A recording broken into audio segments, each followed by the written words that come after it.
così sono partito per un lungo viaggio, perché a starti vicino ci voleva un gran coraggio.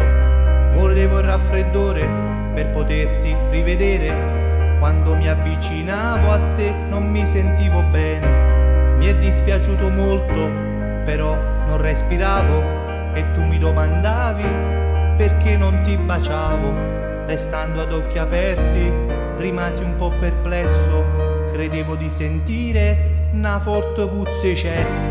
Gli scarichi e le fogne sembravano lontani, ed io che mi coprivo il naso con le mani. Sembrava un topo morto o forse gorgonzola, ma tutto mi fu chiaro quando mi baciasti ancora.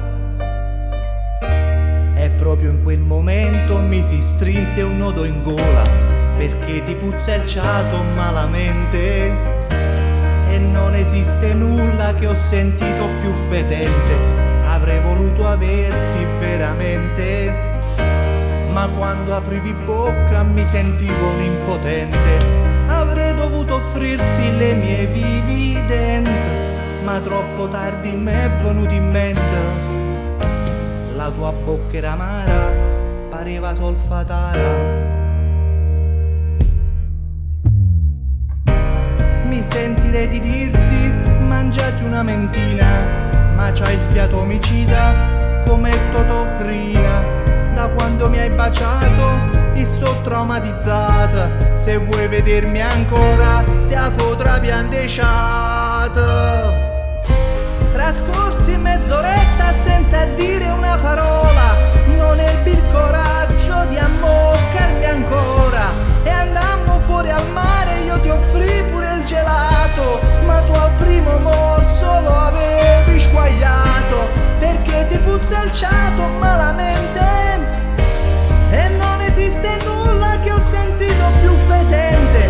Avrei voluto averti veramente, ma quando aprivi bocca mi sentivo un impotente.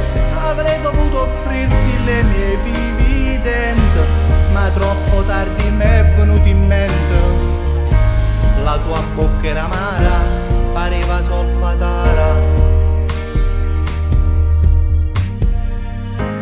La tua bocca era amara.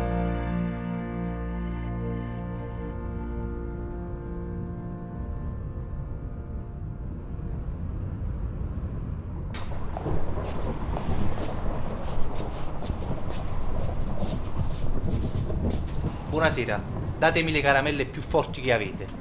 Un attimo.